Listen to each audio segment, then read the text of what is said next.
नीलगिरी के जंगल में वो सुबह बहुत अजीब थी। मिट्ठू तोता माइक लेकर पूरे जंगल में चिल्ला रहा था, सुनो सुनो सुनो, आज जंगल की अदालत लगेगी। चोरी हुई है शहद की मटकी, आरोप है चिंटू लोमड़ी पर। जज होंगे शेरू शेर महाराज। आओ आओ सब देखने आओ। पूरा जंगल हिल गया। चिंटू लोमड़ी चौंक कर बोली, क्या मैंने मैंने तो शहद छुआ भी नहीं। लेकिन किसी ने नहीं सुना। अदालत शुरू हुई। शेरू शेर बड़े से पत्थर पर जज बनकर बैठ गया। सिर पर सफेद विग लगाई, हाथ में हथौड़ा उठाया और बड़े रोब से बोला, अदालत शुरू होती है। आज का मुकदमा मधुमक्खी रानी की शहद की मटकी की चोरी। आरोपी चिंटू लोमड़ी, वकील गुड्डू खरगोश। सारे जानवर हंसने लगे। मोटू हाथी फुसफुसाया, गुड्डू वकील, वो तो खुद अपना नाम भूल जाता है। गुड्डू ने कोट पहनी थी, हाथ में कागज थे। वो थोड़ा घबराया हुआ था। पहले गवाह को बुलाया गया, मोटू हाथी। शेरू ने पूछा, मोटू तुमने क्या देखा? मोटू ने घबराते हुए कहा, जी जज साहब, मैंने देखा कि रात को चिंटू शहद वाले पेड़ के पास खड़ी थी और उसके मुंह पर कुछ पीला पीला लगा था। सारे जानवरों ने आंखें चिंटू की तरफ घुमाई। चिंटू चिल्लाई, वो पीला रंग शहद नहीं था, वो मेरी हल्दी वाली दवाई थी, मुझे जुकाम था। शेरू ने हथौड़ा ठोका। चुप, वकील साहब आपके पास क्या है? गुड्डू खरगोश धीरे से उठा। सब हंसने लगे, लेकिन गुड्डू ने एक सवाल पूछा, मोटू भाई, आपने कहा रात को देखा, जंगल में रात को अंधेरा होता है, तो आपने इतने अंधेरे में चिंटू को कैसे पहचाना? मोटू का मुंह खुला रह गया। मैं मुझे याद नहीं।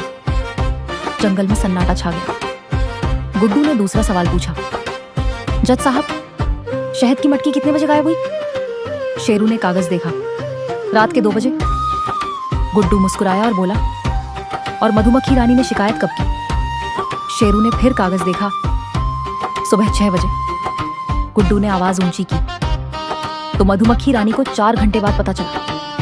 जज साहब, अगर चिंटू ने चुराई होती तो मधुमक्खियां तुरंत शोर मचाती। 4 घंटे की चुप्पी का मतलब चोरी अंधेरे में हुई जब मधुमक्खियां सो रही थी और चिंटू को जुकाम था, वो घर पर थी। अदालत में हलचल मच गई। शेरू ने हथौड़ा ठोका। Order order.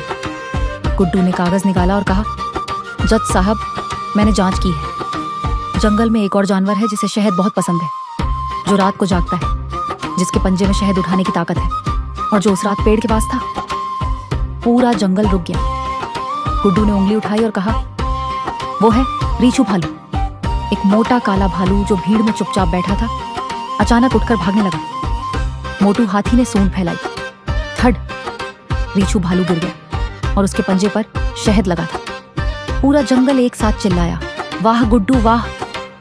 चिंटू की आंखों में आंसू आ गए। वो गुड्डू के पास दौड़ी और बोली, गुड्डू, तूने मुझे बचाया, मैं तो समझ ही नहीं पा रही थी क्या करूं। गुड्डू ने मुस्कुराते हुए कहा, चिंटू दीदी, सच हमेशा जीतता है, बस उसे ढूंढने वाला चाहिए होता है। शेरू जज साहब उठे। उन्होंने अपनी विग उतारी, हथौड़ा रखा और बोले, आज मैंने सीखा, जल्दबाजी में न्याय नहीं होता। गुड्डू, तुम सच्चे जंगल के न्याय मित्र हो। मोटू ने हाथ उठाया, और मैंने गलत गवाही दी। माफ करना चिंटू, मुझे सच में अंधेरे में कुछ नहीं दिखता, मैं तो बस शहद की खुशबू सूंघ रहा था। पूरा जंगल हंस पड़ा। मिट्ठू तोता माइक लेकर सामने आया और बोला, और यह था जंगल की अदालत का सबसे बड़ा फैसला। ब्रेकिंग न्यूज, गुड्डू खरगोश जंगल का सबसे बड़ा वकील। उस दिन से जंगल में कोई भी झूठा आरोप नहीं लगाता था, क्योंकि सब जानते थे गुड्डू की नजर से कोई नहीं बच सकता। सीख, बिना सोचे किसी पर आरोप मत लगाओ। सच हमेशा